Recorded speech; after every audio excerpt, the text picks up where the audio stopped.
To facilitate good breathing practice, it is really helpful to be seated in an upright posture, but without any stiffness in your back. First of all, we're going to trace where the lungs are situated in our bodies. And it is important to remember that the lungs are three-dimensional. As sometimes people tend to think of the lungs more from the front. So place your hands just underneath your collarbones and think of this area being the very top of your lungs. Now move your hands down to the lower end of your ribs and think of this point being at the bottom of the front of the lungs. Continue to slide your hands now round to touch the sides of your rib cage. And if you have no shoulder problems, now take your hands around onto the back of your rib cage and just sensing this is where the base of the back of your lungs are situated. And as we go through the next few exercises, I want you to imagine that your lungs are like two balloons sitting inside the ribcage basket. And with each inhalation we take, we want the skin on all sides of the balloon, and the top and the bottom, to gently expand, and with each exhalation to gently release back to their original shape. So we'll start by looking at the front portion of the lungs and place your fingertips lightly on the front of your diaphragm, so that area in between the insides of the rib cage and at the base of your breastbone. And as you breathe in through your nose, allow the diaphragm to gently expand. And then taking an out breath when you're ready, the diaphragm will release. And then we'll do that a few more times. So breathing in through your nose, allowing the diaphragm to gently expand, and then taking that out breath through your mouth. And as you continue to breathe this way, sensing how on the in-breath you can feel some movement on the front of the rib cage as that opens and closes as you release. And again, breathing in through your nose and out through your mouth. And now placing your hands or your fingers somewhere on the side of your rib cage. And we're just going to think for a moment about the spaces in between the ribs on the side of the body. And we want to achieve a little bit of lateral movement with the rib cage as we breathe in. And as we breathe out, that lateral movement will naturally close back down to its resting position. So as you breathe in through your nose, sends the air traveling down the back of your throat, this time into the spaces in between the ribs on the side of the body, and then out with the breath through your mouth. And continue with that for a few more repetitions. And these muscles in between the ribs are called your intercostal muscles, and along with the diaphragm, they're the main muscles that are responsible for each and every in-breath that you take,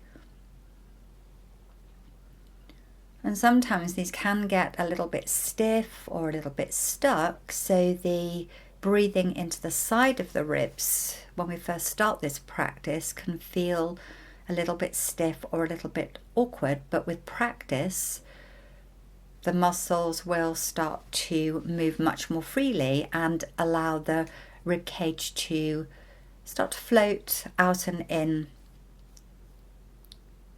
with more ease too.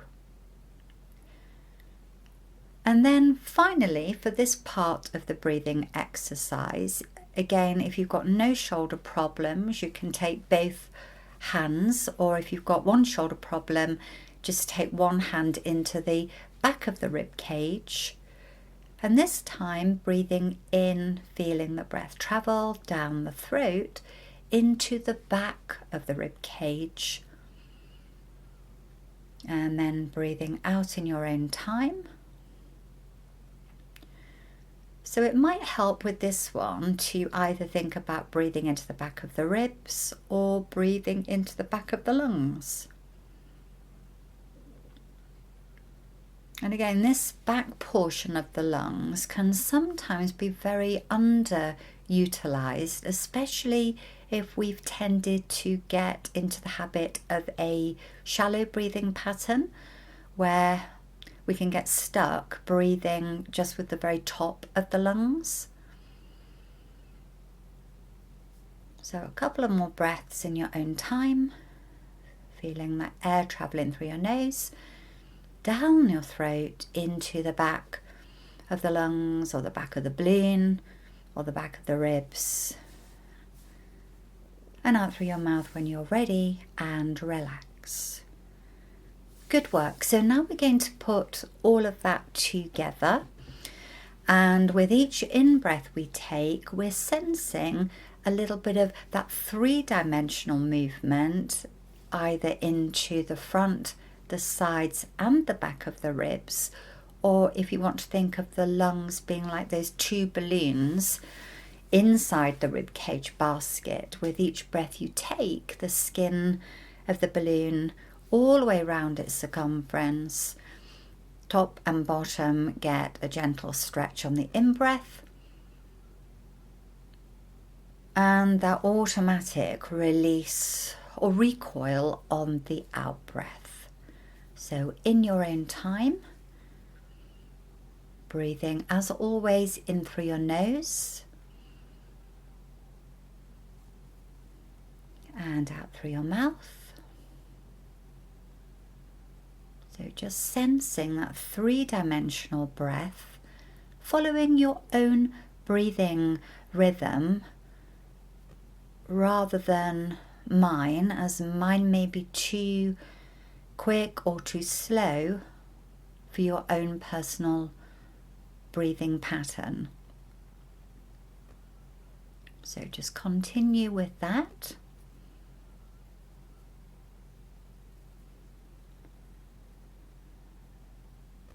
Just sensing the oxygen flowing.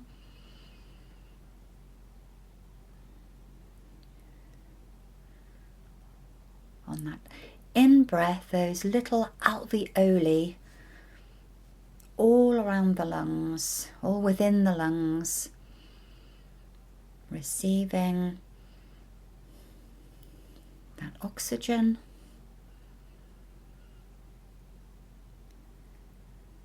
And then just taking your natural out-breath.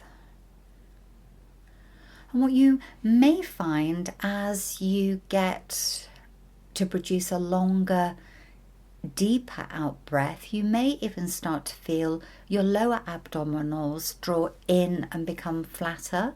So that area below your navel or your tummy button, and that muscle is called your transverse abdominis, and that is your breathing out or your exhalation muscle. So it's quite a nice way to think of the breathing in muscles, the ones that allow the pull on the rib cage to open and expand the ribs in that three-dimensional form to allow the lungs to move freely. Those inhalation muscles are your diaphragm and your intercostals, those strips of muscle in between the rib bones. And then the out breath is that transverse abdominis, the area below your belly button specifically.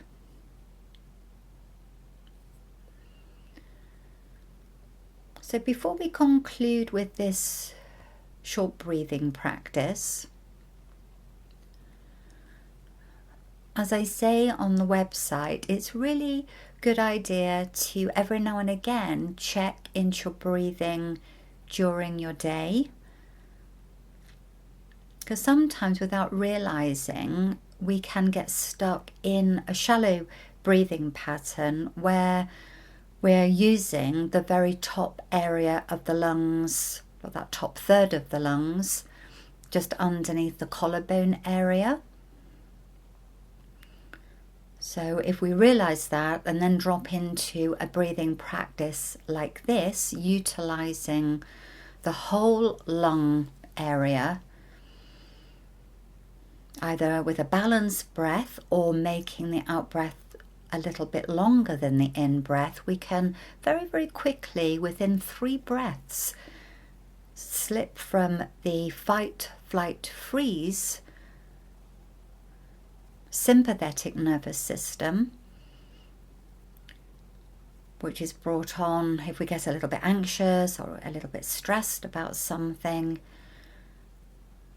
And by taking this good all-rounded breathing practice, we can very, very quickly drop into the parasympathetic nervous system, which is what allows all of the nervous system to quieten down and relax.